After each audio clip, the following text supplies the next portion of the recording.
Hey, this is Steve Merrill, author of the Amazon best-selling book, The Power of Calm. And today I want to talk to you about the 3 points of value that someone goes through when making a decision to work with you and your company and or to buy your product or your service. So the first is the perceived value. And so perceived value is what it sounds like. What is the perception of the value that you add into the marketplace? So if you're selling a product, how do I, as a potential consumer, believe that buying your product is going to solve my problem authentically? If you're providing a service, how do I feel from my perception of seeing your ads, from hearing maybe a radio ad, from just seeing something in the marketplace, a billboard about you? What is my perception? Do I think that your service can solve my problem? Because oftentimes what happens is when brands have a high perceived value, people are much more willing to pay attention to them and are also willing to increase the price in which they'd be willing to pay for that product and or the service. Think about a company like Louis Vuitton. The bags can be $2,500, $5,000,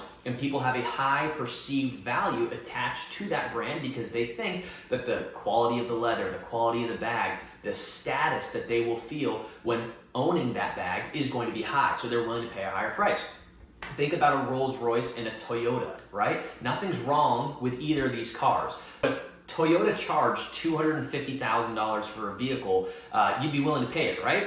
Well, probably not. And it's nothing against Toyota, it's just we're not expecting that type of value in terms of a luxury brand and things of that nature. Now we flip it and you look at a Rolls Royce, charging $250,000 for a Rolls Royce, yeah, of course, people are interested in that because the perceived value is that the Rolls Royce is handmade. The Rolls Royce is very, very attention to detail, and it's a very high quality. Now a Toyota, again, great quality vehicles can last forever, but again, your perceived value is that the Toyota is good, it's reliable, but your price anchored lower than you are with a Rolls Royce. So you got to think perceived value. What is the perception that people have of you, your brand, your product, and or your service in the marketplace? Is it high? Is it low? Now the second is the intrinsic value. So let's use a Louis Vuitton bag for an example, right? Someone wants to buy a Louis Vuitton bag. Their intrinsic value means what they are attaching to the value internally. So if I don't care much about bags and I look at a $10 bag and I look at a $2,500 Louis Vuitton bag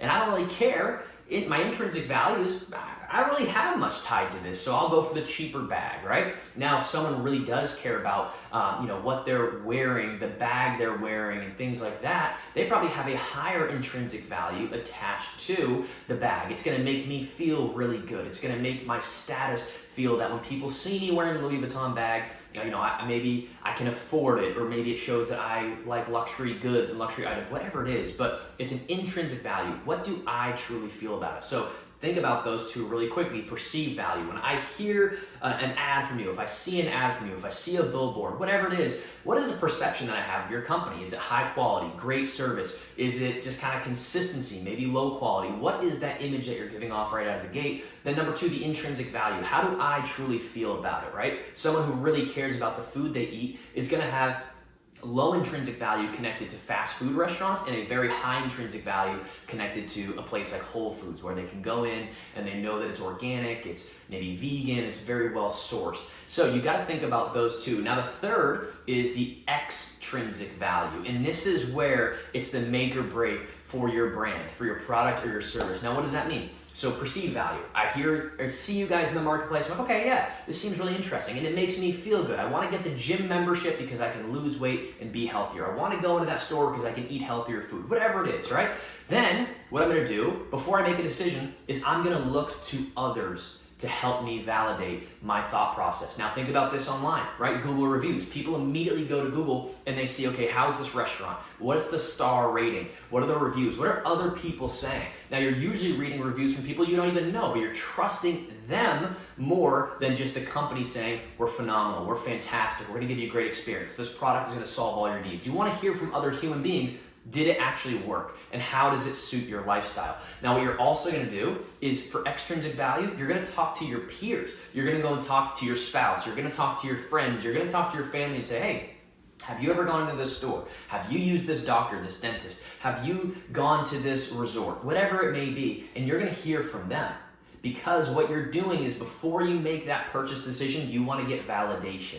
So often people are seeking that validation from others. So if they make the decision, they're going in with full confidence or as most as they can. So that way, if it turns out well, great, I feel comfortable. If it doesn't go well, that's weird because everybody was kind of telling you they had a great experience or the product really worked well for them. So think about those 3 points of value. What is the perceived value that you are branding into the marketplace? Again, think about ads. Think about how people are perceiving you, your company, your service, your product. And do they have a high perception of value? Do they have a low perception of value? Do they believe your service or product is going to get them that end result they're really looking for? Then number 2, intrinsic value. How does that make me feel? So you really need to know your customer and your ideal customer at this point, because when you know what it's going to make them feel like before they've purchased the product, then you can really start to tailor your messaging to that. And of course, when they interact with your business, you want to exceed that value that they have intrinsically. And then of course, they're going to go extrinsic and they're going to look at reviews. They're going to talk to peers, to family, to spouses, to friends, whoever, and get their feedback. And at that point, if you can check those 3 boxes, I have a high perceived value, a high intrinsic value is going to make me feel really good or solve my problems, and then a high extrinsic value of validation, chances are they're going to purchase your product or service. So that's when, marketing again gets people to you one time, but it's really now the service experience that keeps them coming back. So that's just step 1, but think about those 3 points of value. Hope this helped you today.